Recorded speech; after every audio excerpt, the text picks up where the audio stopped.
কুল in কুনতুম তুহিব্বুনাল্লাহ ফাত্তাবিউনি ইউহিব্বুকুমুল্লাহ। হে নবী, পৃথিবীর মানুষকে আপনি জানিয়ে দেন, পৃথিবীর মানুষ, তোমরা যদি আমার রবকে পেতে চাও তাহলে আমার নবীকে অনুকরণ করো। সুবহানাল্লাহ। আর্জেন্টিনা ব্রাজিলকে অনুসরণ করলে তোমার জায়গা হবে জাহান্নামের একেবারে তলবারে, জাহান্নামের একেবারে অগ্নিকুণ্ডা, যেখানে একেবারে হাজারো হাজার মাইল যে নিচে আল্লাহ তাআলা জাহান্নামীদেরকে গর্ত করে রাখছেন, যেই জাহান্নামের মধ্যে আল্লাহ তাআলা আপনি আমাকে, যদি রসুলের ভালোবাসা না থাকে, ওই জায়গা আপনি আমার জন্য বরাদ্দ করে দিবেন। নাউজুবিল্লাহ। সামান্য আবেগের বশতে আপনি লাফাইতেছেন আর্জেন্টিনা আর ব্রাজিল। এই জন্য মুহতারাম হাজিরিন, রসুলকে ভালোবাসার দরকার আছে না নাই? আওয়াজ জোরে দিয়ে বলেন, আছে না নাই? এই জন্য মুহতারাম হাজিরিন, আমরা যদি আমাদের রসুলের উপর ভালোবাসা প্রকাশ করতে চাই তাহলে আমাদের 4টা উপকরণ দরকার।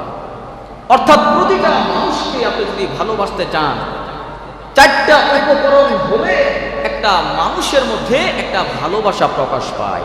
অন্তত হলো 4টার মধ্যে একটা ভালোবাসা, একটা গুণ থাকতে হবে।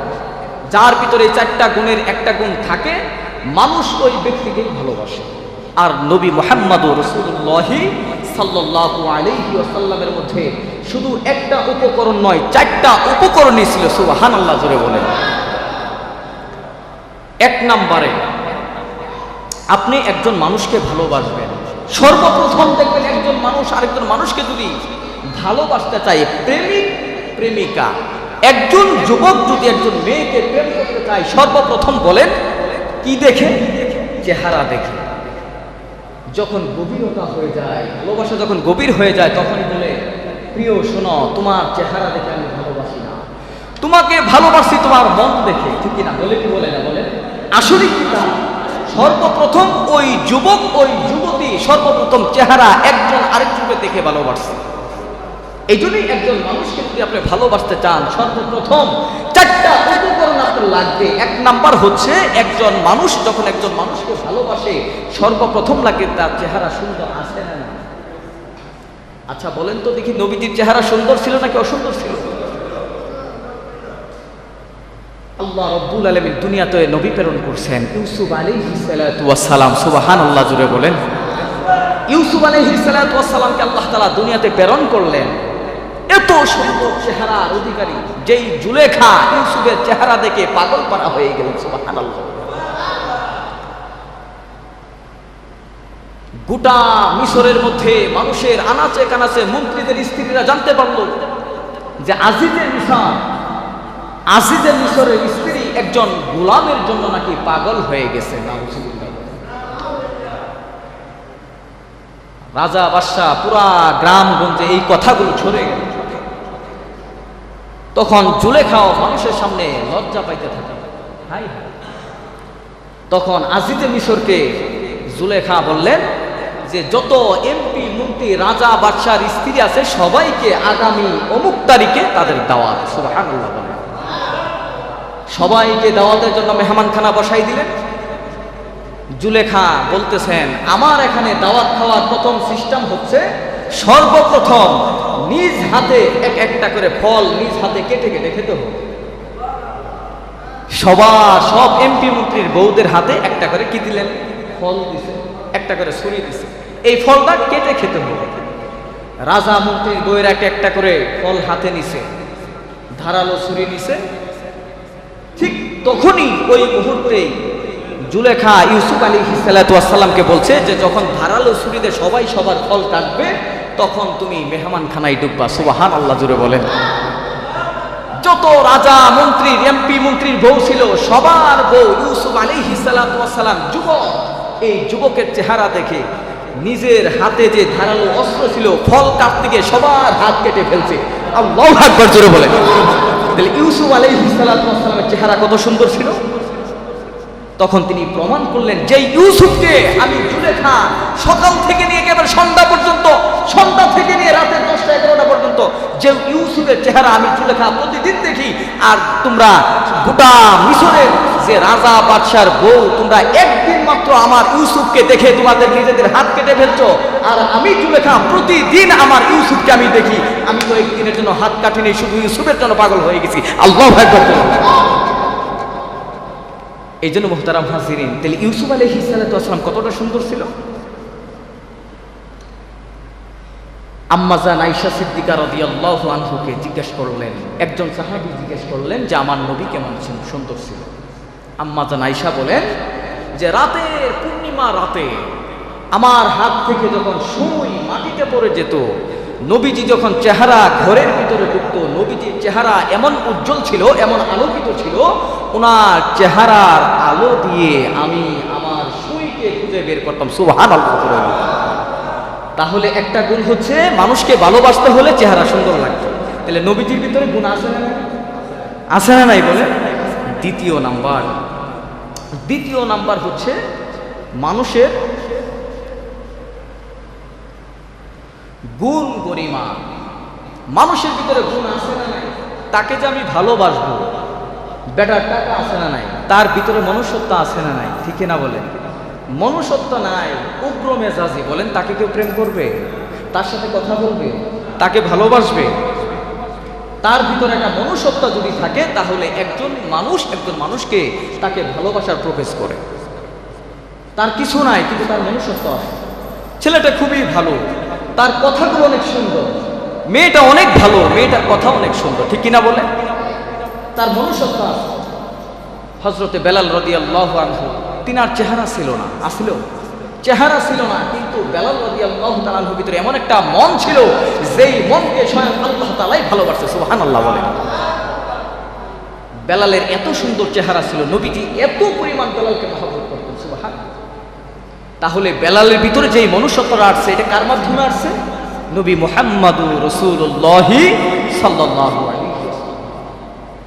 তৃতীয় নাম্বার হচ্ছে আত্মীয়তা সম্পর্ক। যার ভিতরে আত্মীয়তার মেজাজ আছে, আত্মীয়তাকে ভালোবাসে, সম্পর্ক বজায় রাখে, ঠিক রাখে, মানুষ তাকেও মহব্বত করে, ঠিক না বলে? যেমন বাবা মারা গেছে, সন্তান আছে, সন্তান তার ফুফি, খালা, মামা, মামি ইত্যাদি তাদের কারোর খোঁজখবর রাখে না। আস্তে আস্তে ভালোবাসাটা দূরত্ব হয়ে যাবে না? হবে কি হবে না বলেন? যার ভিতরে আত্মীয় স্বজনের ভালোবাসা আছে, মানুষ তাকেও মহব্বত করে। সুবহানাল্লাহ বলেন। আর রসুলের ক্ষেত্রে যদি বলতে যান, রসুল শুধু আত্মীয় স্বজনকেই মহব্বত করতেন না, নবীজি মৃত্যুর সময় যখন আজরাইল জাল কবজ করতে আসছেন, আজরাইলকে বলছেন, আজরাইল তোমাকে আমি জাল কবজ করতে নিষেধ করব না, বাধা দিব না, কিন্তু আমার একটু সময় দরকার, জিব্রাইলের সাথে কথা বলতে হবে। সুবহানাল্লাহ জুড়ে বলেন। জিব্রাইল আসছে, জিব্রাইলকে কি বলছে? জিব্রাইল, এখন পর্যন্ত যতগুলো আয়াত আমার কাছে নিয়ে আসছো, আরো কি কোনো আয়াত বাকি আছে? সুবহানাল্লাহ জুড়ে বলেন। তারপর নবীজি কাঁদতেছেন। কেন কাঁদে? শুধু উম্মতি উম্মতি বলে। সুবহানাল্লাহ বলেন। তাহলে নবীজি আত্মীয় স্বজনকে কত পরিমাণ মহব্বত করতেন, গোটা উম্মাহকেই নবীজি যে পরিমাণ ভালোবাসতেন। তাহলে নবীজির ভিতরে আদর্শ, অর্থাৎ আত্মীয় স্বজনকে মহব্বত করার ভালোবাসার আদর্শ ছিল কি ছিল না? তাহলে একটা পাইলাম, নবীজির ভিতরে সৌন্দর্য ছিল। দ্বিতীয় নাম্বার হচ্ছে যে মানুষের ভিতরে যে একটা গুণ থাকে, এটা নবীজির মধ্যে ছিল। তৃতীয় নাম্বার হচ্ছে আত্মীয় স্বজনকে ভালোবাসা, এটাও নবীজির মধ্যে ছিল। চতুর্থ নাম্বারে গুণ হচ্ছে একজন মানুষকে মানুষ ভালোবাসে, তার ভিতরে দয়া মহব্বত আছে না নাই? এই গুণ থেকেও একজন মানুষকে ভালোবাসতে পারে। এই গুণও নবীজির মধ্যে ছিল। সুবহানাল্লাহ। নবীজি শুধু মহব্বতই করতেন না, গোটা মানুষের সম্পদগুলা যদি নবীজির কাছে আমানত রাখতো, সেটা আত্মীয়তা দেখতো না, কিন্তু আমানতের কখনো খেয়ানত করতো না। সুবহানাল্লাহ বলেন। যার কারণে নবীজিকে আল আমিন উপাধি দিয়েছিলেন। সুবহানাল্লাহ বলেন। এই জন্য মুহতারাম হাজিরিন, আমরা কি খেলাকে সাপোর্ট করব? আর্জেন্টিনা আর ব্রাজিলকে সাপোর্ট করব? এই জন্য ব্রাজিল হেরে গেছে, এক যুবক রাতে রাতে এসে আত্মহত্যা করছে। নাউজুবিল্লাহ বলেন। নিজের সন্তানকেও মহব্বত করে নাই। নাউজুবিল্লাহ বলেন। এই জন্য মুহতারাম হাজিরিন, রাসূল সাল্লাল্লাহু আলাইহি ওয়াসাল্লাম হযরত আবু হুরায়রা রাদিয়াল্লাহু তাআলা থেকে বর্ণনা, রাসূল একটা হাদিস বর্ণনা করছেন। ফাওয়াল্লাযীনা নাফস, রাসূল সাল্লাল্লাহু আলাইহি ওয়াসাল্লাম বলেন, ফাওয়াল্লাযীনা ওয়াল্লাযী নাফসি বিয়াদিহি লা ইউমিনু আহাদুকুম হাত্তা আকুনা আহাব্বা ইলাইহি মিন ওয়ালিদিহি ওয়া ওয়ালাদিহি ওয়ান নাসি আজমাইন। আল্লাহু আকবার, জোরে বলেন। রাসূল সাল্লাল্লাহু আলাইহি ওয়াসাল্লামের সাহাবী আবু হুরায়রা বলেন, তোমাদের মধ্যে যদি কেউ ঈমানওয়ালা হতে চায়, তোমাদের মধ্যে যদি কেউ ঈমানওয়ালা হতে চায়, তাহলে যতক্ষণ পর্যন্ত নবী মুহাম্মদুর রাসূলুল্লাহর ভালোবাসা পেতে যাই, যতক্ষণ পর্যন্ত নিজের সন্তান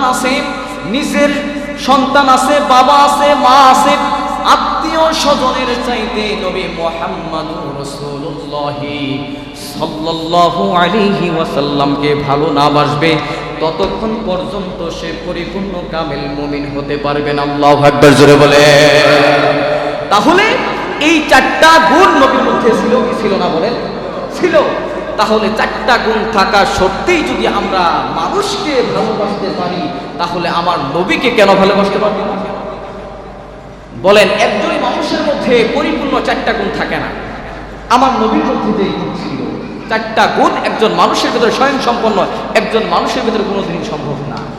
একজন মানুষের মানসিকতা ভালো কিন্তু সে কালো, সে ব্যক্তি হিসেবে ভালো, সে অনেক সুন্দর সাদা কিন্তু তার মনটা ভালো না, আছে না নাই? কিন্তু আমার নবী মুহাম্মদুর রাসূলুল্লাহ সাল্লাল্লাহু আলাইহি ওয়াসাল্লামের চারটা গুণই ওনার ভিতরে বিদ্যমান ছিল। সুবহানাল্লাহ। এই জন্য মুহতারাম হাজিরিন, রসুলকে বাদ দিয়ে, সন্তানকে বাদ দিয়ে, পিতা মাতাকে বাদ দিয়ে যদি আমরা আর্জেন্টিনা আর ব্রাজিলকে মহব্বত করি, বলেন আমার স্থান জান্নাত না জাহান্নামী হবে? জান্নাতের জাহান্নামে একেবারে বড় যে দেশ আছে, ওই জায়গাটা আপনি আমার জাহান্নামের জন্য আল্লাহ তাআলা বরাদ্দ করবেন। নাউজুবিল্লাহ বলেন। এই জন্য মুহতারাম হাজিরিন, নবীজিকে ভালোবাসতে হবে কার থেকে? আর্জেন্টিনা আর ব্রাজিল না, আপনার মা, আপনার বাবা, আপনার সন্তান, আপনার নাতি পুতি, আত্মীয় স্বজন যা আছে সবার চাইতে বেশি ভালোবাসতে হবে কাকে বলেন? তাহলে আপনার মধ্যে, আমার মধ্যে কিছুটা হলেও ঈমানের অংশ আছে। তা না হলে আপনি ঈমানদারি দাবি করতে পারবেন না, এটা নিজেই বোঝা যায়। এই জন্য মুহতারাম হাজিরিন, আমাদের সাহাবায়ে কেরামের মধ্যে অনেক সাহাবী ছিল যারা নবীজিকে শুধু ভালোই বাসতেন না, নবীজিকে জান প্রাণ দিয়ে তারা মহব্বত করতেন। সুবহানাল্লাহ, জোরে বলেন। এই জন্য একজন ঈমানওয়ালার সর্বপ্রথম গুণ হচ্ছে ইসলামের জানটা নিয়ে, যেই সময় যখন ইসলামের ডাক আসবে তখন ইসলামের জানটা নিয়ে ঘর থেকে বের হতে হবে, ঠিক কিনা বলেন? এই জন্য মুহতারাম হাজিরিন, সাহাবায়ে কেরাম তারা নবীজিকে এত পরিমাণ মহব্বত করতেন, এত পরিমাণ ভালোবাসতেন, যা নিজের ঘরের মধ্যে নিজের বাবা, নিজের মা, নিজের সন্তান যদি যুদ্ধের ময়দানে আসতো, তারা সামনে হয়ে যেত, তারপরও সন্তানকে, নিজের স্ত্রীকে, নিজের বাবাকে, নিজের আপন ভাইকে তারা সাথ দিত না। সুবহানাল্লাহ, জোরে বলেন। এই মুসআব রাদিয়াল্লাহু আনহু, তিনার সম্পর্কে আপনারা সবাই জানেন। যখন তিনার বাবা যুদ্ধের ময়দানে তার ভাই যুদ্ধের ময়দানে অংশগ্রহণ করছে, নিজের আপন ভাইয়ের সাথে মুসআব রাদিয়াল্লাহু তাআলা নিজে যুদ্ধ করছে। সুবহানাল্লাহ, জোরে বলেন। নিজের ভাইকে তারা সাথ দেয় শুধু কিসের জন্য? ইসলামের জন্য। আর কোথায় হলো আর্জেন্টিনা আর ব্রাজিল, তাদের পতাকা নিজের দেশের মধ্যে কোনো উৎপাত করে না, তাদের নিজের ধর্মীয় ভাইয়েরা। আর আমরা এই শত শত মাইল দূরে আমরা আর্জেন্টিনা আর ব্রাজিলের গেঞ্জি পরে পুরা রাস্তা এমন একটা অবস্থা করি, মানুষের যাওয়ার মতো কোনো অবস্থানও থাকে না, এত পরিমাণ এলাকা দিয়ে আমরা উৎপাত করি, ঠিক কিনা বলেন? শুধু তাই না, রাতের ঘুমও হারাম করে দেয়। আপনারা জানছেন, ব্রাজিলে যেদিন হাইরে গেছে এক যুবক নিজের সন্তানের প্রতি মায়া ভালোবাসা ত্যাগ করে আত্মহত্যা করছে। নাউজুবিল্লাহ, জুড়ে বলেন তার স্থান কোথায় হবে? জান্নাতে। জান্নাতের 8টা দরজা আল্লাহ খুইলা রাখছে, ঠিক কিনা বলেন? নাউজুবিল্লাহ বলেন। জাহান্নামের দরজাগুলো তার জন্য একেবারে উন্মুক্ত করে রাখছে, ফেরেশতারা তারে স্বাগতম জানায়, তারা আসা মাত্রই তোমাকে জাহান্নামে করতে ঢুকাই, ঠিক কিনা বলেন? এই জন্য মুহতারাম হাজিরিন, আল্লাহ তাআলা আমাদের সঠিকটা বোঝার তৌফিক দান করেন, বলেন আমিন। এই জন্য নবীজির সাহাবায়ে কেরাম নবীজিকে কতটা ভালোবাসতেন, কি পরিমাণ ভালোবাসতেন। নবীজির একজন সাহাবীর নাম হচ্ছে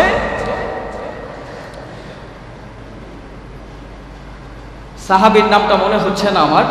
তো একজন সাহাবী ছিল, যেমন মুসআব একজন সাহাবীর নাম, বলেন কিনা? মুসআব একজন সাহাবী ছিল। তারপরে হচ্ছে আরেকজন সাহাবীর নাম হচ্ছে আব্দুল উজ্জাহ, নাম কি বলেন? আব্দুল উজ্জাহ। এই সমস্ত সাহাবীগুলো নবীকে নিজের জীবনের চাইতেও বেশি মহব্বত করতেন। সুবহানাল্লাহ। শুধু এই সমস্ত সাহাবী না, সাহাবীদের মধ্যে যাদের নাম আল্লাহ তাআলা ঘোষণা করেছেন 10 জন সাহাবী, তারা তো আছে। এছাড়াও যে বাকি সাহাবী ছিল, তারা নবী মুহাম্মদুর রাসূলুল্লাহ সাল্লাল্লাহু আলাইহি ওয়াসাল্লামকে নিজের মা বাবা আত্মীয় স্বজন সবার চাইতে বেশি ভালোবাসার প্রমাণ দুনিয়াতে দিয়ে গেছে। সুবহানাল্লাহ। যেই সাহাবীর কথা বলতেছিলাম, ওই সাহাবীর নাম হচ্ছে জুলাইবিব রাদিয়াল্লাহু আনহু। তিনি নবীজিকে এত পরিমাণ মহব্বত করতেন, এতটা। জুলাইবিব প্রায় সময় মক্কা থেকে যখন মদিনায় আসছে, আসার পরে নবীজি বয়ান করেন। জুলাইবিব এক কোনায় বসে বসে নবীজির বয়ান করছেন, নবীজির কথাগুলো শুনে। জুলাইবিবের বয়সও হয়ে গেছে, জুলাইবিব বিবাহ করে নাই। কি করে নাই? বিবাহ করে নাই। জুলাইবিবের চেহারা একেবারেই কালো ছিল, কালো ছিল, একেবারেই কালো, একেবারে খাটা। বলেন আপনাদের এলাকায় যারা প্রতাপশালী আছে, একজন যুবক দরিদ্র ফ্যামিলি, একেবারে থাকার মতো কোনো জায়গা নাই। আম গাছ আছে, জাম গাছ আছে, বট গাছের নিচে রাত্র কাটায়, বালিশ হচ্ছে তার পায়ের জুতা। বলেন এমন একটা যুবকের কাছে আপনাদের চনপাড়াতে, আপনাদের এলাকায় ভালো কোনো ফ্যামিলির সন্তানের বিবাহ দিবে? বলেন না, কথা বলেন, দিবে? তো জুলাইবিবের অবস্থা এমন ছিল, হঠাৎ করে আল্লাহ রাসূল সাল্লাল্লাহু আলাইহি ওয়াসাল্লাম জুলাইবিবকে ডাকছে। জুলাইবিব তালহিনা জুলাইবিবকে দিকে আসে। কি ব্যাপার, তুমি নাকি বিবাহ করো না, এখনো বিবাহ করবা না? জুলাইবিব রাদিয়াল্লাহু আনহু নবীজিকে বলতেছেন, ইয়া রাসূলুল্লাহ, আমি জুলাইবিবের মধ্যে টাকা নাই, পয়সা নাই। আমি জুলাইবিবের কাছে টাকা নাই, পয়সা নাই, থাকার জন্য একটা ঘর নাই, থাকার জন্য একটা বিছানা নাই। আমি জুলাইবিব যখন রাত্র হয়ে যায়, সন্ধ্যা গড়িয়ে রাত্র চলে আসে, আমি জুলাইবিব যেখানে জায়গা পাই সেখানেই শুয়ে পড়ি। শুধু তাই না, শুধু তাই না, আমি জুলাইবিবের জন্য থাকার জন্য যে ঘর, একটা বালিশ পর্যন্ত নাই। আমার যে পায়ের জুতা আছে, ওই পায়ের জুতা আমি মাথায় দিয়ে রাত্র যাপন করি। ইয়া রাসূলুল্লাহ, এই মদিনার মধ্যে কে আমার কাছে বিবাহ দিবে? আমার মধ্যে কোনো গুণ নাই, আমার না আছে চেহারা, না আছে কোনো গুণ, না আছে কোনো শরীরের চেহারার সৌন্দর্য। ইয়া রাসূলুল্লাহ, আমি জুলাইবিব, আমার ভিতরে কোনো সৌন্দর্য নাই, আমি খাটো একজন যুবক। এই মদিনার মধ্যে যারা আমার বিবাহের আলোচনায় আনছেন, আমাকে দেখার পরে এই বিবাহের সম্পর্কে আর কোনো কথা বলে না। আমি এমন একজন সাহাবী, যেই চেহারা একবার দেখা মাত্রই বিবাহ কি হয়ে যা, ক্যান্সেল হয়ে যা, মাইনাস হয়ে যায়। আর আমাদের যুগে তো বিবাহ ক্যান্সেল হবে তো দূরের কথা, ছেলের বাড়িতে বিবাহের লোক আছে, মেয়ের পক্ষ থেকে লোক পাঠাইছে, রাস্তায় চৌরাস্তার মাথায় দুইজন দাঁড়ায় আছে। এ ভাই, কার মেয়ের দিয়ে কার ছেলের দিয়ে বিবাহ করা হয়েছে? আপনি কি জানেন ছেলেটা যে গান তুলতে? মিয়া দেখে শুনে লোকেশন নিয়ে আপনি আসবেন না, ঠিক কি না বলেন? কিন্তু জুলাইবিব ওই সময়ের মধ্যে তো এগুলি ছিল, খুবই কম ছিল, বেশি ছিল না। আর বর্তমান সময়ের মধ্যে চেহারা, ছেলের চেহারা আছে, চাকরি করে, কিন্তু সহ্য হয় না, রাস্তার মোড়ে দাঁড়াই থাকে। কি সমস্যা ভাই, আপনারা কি অমুকের ছেলেরে দেখতে যাচ্ছেন? বলে হ্যাঁ। আপনি তো জানেন না ছেলেটা গাঁজা খায়, মদ খায়, অসৎ সঙ্গ দেয়, ঠিক কিনা বেঠি? সহ্য করতে হবে। জুলাইবিবের চেহারা এমন কালো ছিল, এই কালো ছেলে নবীজিকে বলতেছেন, ইয়া রাসূলুল্লাহ, আমি জুলাইবিবের চেহারা কালো, একেবারে খাটো চেহারা। আমার চেহারা দেখে যারা বিবাহের প্রস্তাবনা করে, ইয়া রাসূলুল্লাহ, যারা মদিনার মধ্যে আমার বিবাহের আলোচনা করেছে, একবার দেখা মাত্রই দ্বিতীয়বার আর ওই আলোচনা আসে নাই। এই জন্য সিদ্ধান্ত নিয়েছি, আমি দুনিয়ার জমিনে বিবাহ করব না, আমি জান্নাতে গিয়ে বিবাহ করব। সুবহানাল্লাহ জুড়ে বলে। আমার দুনিয়াতে বিবাহের দরকার নাই। ইয়া রাসূলুল্লাহ, দুনিয়ার জমিনের যে মানুষগুলো আছে যাদের সাথে আমি চলাফেরা করি, তারা সবসময় আমাকে তুচ্ছ তাচ্ছিল্য মনে করে। আমার সাথে কেউ ঘুরে না, আমার সাথে কেউ চলে না। ইয়া রাসূলুল্লাহ, আমি কি দেখতে এতটা খারাপ? নবী মুহাম্মদুর রাসূলুল্লাহ সাল্লাল্লাহু আলাইহি ওয়াসাল্লাম বললেন, জুলাইবিব কষ্ট টেনশন নিও না। জুলাইবিব, আমি মুহাম্মদুর রাসূলুল্লাহ, আমি নবীজি কথা দিয়ে দিলাম। ও জুলাইবি শুনে নাও, আমি নবী মুহাম্মদুর রাসূলুল্লাহ তোমার বিবাহের যদি দায়িত্ব নিয়ে নিই কোনো সমস্যা হবে কিনা? আল্লাহু আকবার জোরে বলে। জুলাইবিবের বিবাহের দায়িত্ব নিয়ে নিলেন নবীজি। জুলাইবিবকে বলতেছেন, জুলাইবিব তোমাকে বিবাহ করাইবো আমি। শুধু তাই না, শুধু তাই না, এই মদিনার মধ্যে যে সবচেয়ে ধনী ব্যক্তি আছে, যার মেয়ে সবচেয়ে সুন্দরী মেয়ে আছে, ওই মেয়ের সাথে আমি নবী কথা দিয়ে দিলাম, তোমার সাথে বিবাহ বন্ধনে আবদ্ধ করে দেব। আল্লাহু আকবার জোরে বলে। নবীজি জুলাইবিবকে বললেন, জুলাইবিব মদিনার মধ্যে অমুক এলাকায় যাও, একটা ফ্যামিলি আছে, এমন ধনাঢ্য ব্যক্তি আছে যার নাম হচ্ছে আবু আইয়ুব আনসারী রাদিয়াল্লাহু তাআলা। সুবহানাল্লাহ জোরে বলে। আবু আইয়ুব আনসারীর মেয়ে আছে, তার মেয়েকে গিয়ে তুমি প্রস্তাবনা করো, দেওয়ার সাথে সাথে দেখো সে কি বলে। সুবহানাল্লাহ জোরে বলে। জুলাইবিব গেছে, প্রস্তাবনা নিয়ে গেছে।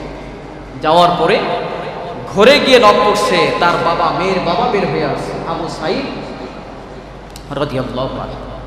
তিনি বের হয়ে আসছে, কি বলো, কিছু বলবা? জুলাইবিব ভয়ও পাইতেছেন, কারণ রসুলের কথা, রসুলের আদেশ মানতেও তো হবে, কি বলে। ওনার দায়িত্ব হচ্ছে প্রস্তাবনা করা, উনি প্রস্তাবনা দিয়ে দিবে, প্রস্তাবনা দিবে। এমন সময় জুলাইবিব ভয় পাইতেছেন, কি বলবে? জুলাইবিব বলতেছেন, আপনার ঘরে নাকি একটা কন্যা আছে, ওই কন্যাকে নবীজি বলছে আমার সাথে বিবাহ দেওয়ার জন্য। সুবহানাল্লাহ। এই লোক বলতেছে, কি বলে কি? ছেলের আছে না কোনো বাড়ি গাড়ি, না আছে কোনো চেহারা, না আছে কিছু, এই ছেলে আমাকে বিবাহ প্রস্তাবনা দিয়েছে। যেহেতু নবীজির রেফারেন্স দিছে, এই সূত্রে আবু সাইদ আইয়ুব আল আনসারী তিনি কোনো কথা বলেন, তো কথা না বলে তিনি আর ঘরে ঢুকে বসে স্ত্রীর সাথে পরামর্শ করতেছে। এমন সময় তার মেয়ে ঘরের কোণা থেকে শুনে ফেলছে যে আমার বিবাহের ব্যাপারে কথা বলতেছে, যেই বিবাহের প্রস্তাবনা স্বয়ং নবী মুহাম্মদুর রাসূলুল্লাহ সাল্লাল্লাহু আলাইহি ওয়াসাল্লামের পক্ষ থেকে আসে। সুবহানাল্লাহ। মেয়ে কথা শোনার পরে বাবাকে বলতেছেন, বাবা এই বিবাহের প্রস্তাব কে দিছে? তার বাবা বলতেছেন, মা তোমার মার সাথে কথা বলতেছি, চুপ থাকো। সন্তান বলতেছেন, বাবা বাবা আমি শুনছি, এই বিবাহের প্রস্তাবনা দিছে আমার নবী মুহাম্মদুর রাসূলুল্লাহ। জিনার সৃষ্টি না হলে পুরা পৃথিবীর কোনো আসমান জমিন সৃষ্টি করতেন না, এমন নবী আমার বাড়িতে প্রস্তাবনা করছে। আমি সন্তান কথা দিয়ে দিলাম, কথা দিয়ে দিলাম, বাবা ওই ছেলের চেহারা দেখবো না, ওই ছেলের সম্পদ দেখবো না, ওই ছেলে উঁচানা লম্বাও আমি দেখবো না, খাটো না বেটে তাও দেখবো না। বাবা যেহেতু আমার নবীর মাধ্যমে প্রস্তাবনা আসছে, আমি কন্যা ওই যুবককে বিবাহ করার জন্য রাজি হয়ে গেলাম। আল্লাহু আকবার জোরে বলে। তার কন্যাকে সাথে নিয়ে মা বাবা নবীজির কাছে চলে গেছে। ইয়া রাসূলুল্লাহ, আপনি আমার বাড়িতে এমন একজন কালো সাহাবী পাঠাইছিলেন যার নাম হচ্ছে জুলাইবিব রাদিয়াল্লাহু আনহু, আপনার মাধ্যমে নাকি প্রস্তাবনা করছেন। নবীজি বলতেছে, নাম, হ্যাঁ বলো কি হয়েছে? জুলাইবিব কোনায় বসে বসে বসে বসে কথাগুলো শুনতেছেন। এমন সময় জুলাইবিব কথাগুলো শুনতেছেন, আর মেয়ের বাবা বলতেছেন, ইয়া রাসূলুল্লাহ, আমি তার প্রস্তাবনা শোনার পরে আমার পরিবারের সাথে আমি পরামর্শ করলাম, আপনার যেই প্রস্তাবনার যেই ছেলেটা আছে ওই ছেলের সাথে আমি আবু সাইদ আল আমির রাজি হয়ে গেলাম। শুধু তাই না, শুধু তাই না, আমি আইয়ুব রাজি হয়ে গেলাম, আমার স্ত্রীও রাজি হয়ে গেছে। শুধু তাই না, শুধু তাই না, যেই ঘরের কন্যা সন্তান আছে পুরা মদিনার মধ্যে, যাকে উপাধি দিয়েছে হুরে মদিনা উপাধি দিয়েছে, আমার মেয়ে সহ এই বিবাহের মধ্যে রাজি হয়ে গেছে। সুবহানাল্লাহ জোরে বলে। রাসূল সাল্লাল্লাহু আলাইহি ওয়াসাল্লাম ওই যুগের মধ্যে সবচেয়ে সুন্দরী মেয়ে আবু আইয়ুব আল আনসারী রাদিয়াল্লাহু তাআলা আনহুর মেয়ের সাথে জুলাইবিবের বিবাহ দিয়ে দিলেন। সুবহানাল্লাহ জোরে বলে। বাসর করে যাবে, বাসর ঘর। এমন একটা সন্তান, যেই সন্তানের কোনো চেহারা ছিল না, লম্বাও ছিল না, একেবারে বেটে ছিল। হাদিসের মধ্যে আসছে জুলাইবিব যখন ওই মেয়ের হাতের উপরে হাত রাখছে, কোথায় রাখছে বলেন? যখন বাসর করে ঢুকছে, ঢোকার পরে জুলাইবিব মেয়ের হাতের উপরে হাত রাখছে। এমন সময় মদিনাতে আওয়াজ হইতেছে, কে আছো? যেই যুদ্ধের মধ্যে নবী মুহাম্মদুর রাসূলুল্লাহ সাল্লাল্লাহু আলাইহি ওয়াসাল্লাম একটা কাফেলা নিয়ে যুদ্ধে অংশগ্রহণ করবে। এই কথাটা জুলাইবিবের কানে আসছে। সুবহানাল্লাহ জোরে বলেন। এই কথাটা তখন আওয়াজটা আসছে, আসা মাত্রই জুলাইবিব স্ত্রীর হাত ছেড়ে দিছে। সুবহানাল্লাহ জোরে বলেন। যুদ্ধের জন্য তৈরি হইতেছেন। নতুন স্ত্রী বলেন, আমাদের যুবক যারা আছে বিবাহ করে নাই এমন একটা যুবতী মেয়ে যদি আমরা পাই, বলেন ছাড়বে? কথা বলেন না, ছাড়বে? ছাড়বে না। তাহলে কতটুকু তাদের ভিতরে তাকওয়া ছিল, তারা কতটুকু রাসূলকে ভালোবাসেন, কতটুকু মহব্বত করছেন, নিজের হালাল স্ত্রীকে রেখে তারা যুদ্ধের ময়দানে চলে গেছে। সুবহানাল্লাহ জোরে বলেন। আর এখন যুবক বিবাহ করে নাই, অবৈধভাবে যদি একটা মেয়েকে একেবারে পাথারে নীরব নিস্তব্ধ এলাকায় যদি পায়, পথে ঘাটে যদি পায়, মেয়েকে ইফতিজিং তো করেই সাধারণত জনগণের সামনে বাঁশি ফুটে, আবার অনেক বেশি অঙ্গভঙ্গি দেখায় না বলে। আর একেবারে নিরিবিলি জায়গায় যদি একটা মেয়েকে পায়, যুবতী মেয়েকে পায়, যুবকেরা ছাড়বে? অনেক যুবক, সব যুবক না, কিছু ভালো আছে না? তাহলে জুলাইবিব দেখেন নিজের স্ত্রী, হালাল বৈধ স্ত্রীকে শুধু হাতে টাচ করছে। এরপরেই যখন যুদ্ধের জন্য, যখন তৈরের জন্য পুরা মদিনাতে ঘোষণা হচ্ছে, জুলাইবিব তৎক্ষণাৎ তার স্ত্রী হাতকে ছেড়ে যুদ্ধের জন্য তৈরি হইতেছে। সুবহানাল্লাহ জোরে বলেন। জুলাইবিব হাতে তরবারি নিয়ে রওনা হয়ে গেছে, যুদ্ধের ময়দানে চলে যাবে। এমন সময় স্ত্রী তাকাইয়া বলতেছেন, ও প্রাণপ্রিয় স্বামী, নতুন বিবাহ করে আনছেন, কিন্তু একবারের জন্য তো দেখা দিলেন না। স্ত্রী স্বামীর দিকে তাকায় আছে। জুলাইবিব তাকায় আছে। জুলাইবিব স্ত্রীকে বলতেছেন, ও প্রাণপ্রিয় স্ত্রী, প্রিয়তমা স্ত্রী, শোনো, নবীজি যেই যুদ্ধের মধ্যে অংশগ্রহণ করবে, যেই ঘোষণাটা পুরা মদিনা চলে গেছে, ওই যুদ্ধের মধ্যে আমি জুলাইবিব না গিয়ে থাকতে পারি না। যেই জায়গাতে আমার নবীজি স্বয়ং তরবারি হাতে নিয়ে যুদ্ধ করবে, ওই যুদ্ধকে আমি নিজে জুলাইবিব আনন্দ ফুর্তিতে মাথায় থাকতে পারি না, আমার স্ত্রীর সাথে শুয়ে থাকতে পারি না। আমি জুলাইবিব এখন কথা দিয়ে দিলাম, আমি তোমাকে ছেড়ে আমার নবীর সাথে আমি যুদ্ধে অংশগ্রহণ করব। আল্লাহু আকবার জোরে বলে। যুদ্ধ শুরু হয়ে গেছে।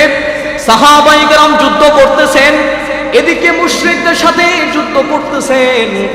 এমন সময় জুলাইবিব নিজেও ধারালো অস্ত্র নিয়ে যুদ্ধের ময়দানে নেমে পড়ছেন। যুদ্ধ শেষ হয়ে গেছে। এমন সময় নবীজি ঘোষণা দিলেন, তাবু থেকে সাহাবায়ে কেরামদেরকে ডাকছেন, ও সাহাবায়ে কেরাম, শুনে নাও, আমাদের শহীদদের মধ্যে কতগুলো শহীদের সংখ্যা হয়েছে।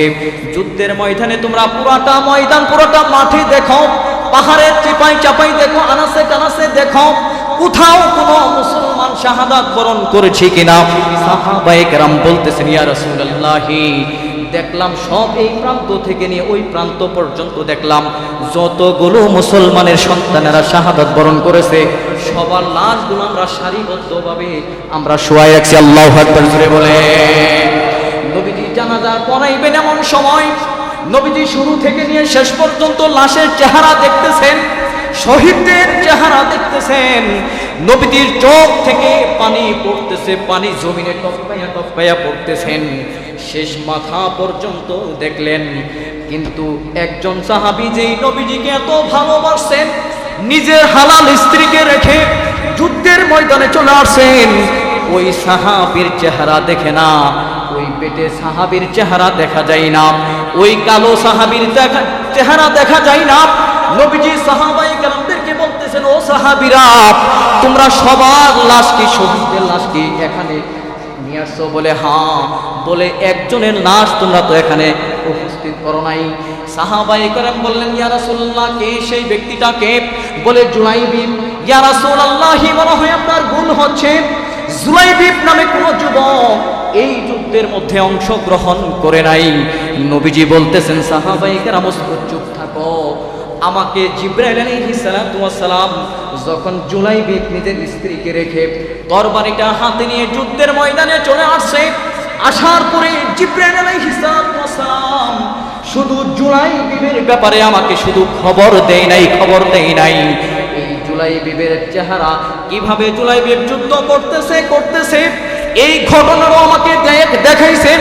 শুধু তাই না, জুলাইবিবে কিভাবে কতগুলো বেঈমানদেরকে আঘাত করে করে দুনিয়া থেকে বিদায় করছেন, 7 জন মুশরিককে বিদায় করে দিয়েছেন। এই ভিডিও সহ আল্লাহ রাব্বুল আলামিন জিবরাইল আলাইহিস সালাতু ওয়াস সালামের মাধ্যমে আমি নবী মুহাম্মদুর রাসূলুল্লাহ সাল্লাল্লাহু আলাইহি ওয়াসাল্লামকে দেখাইছেন। আল্লাহু আকবার, জোরে বলে।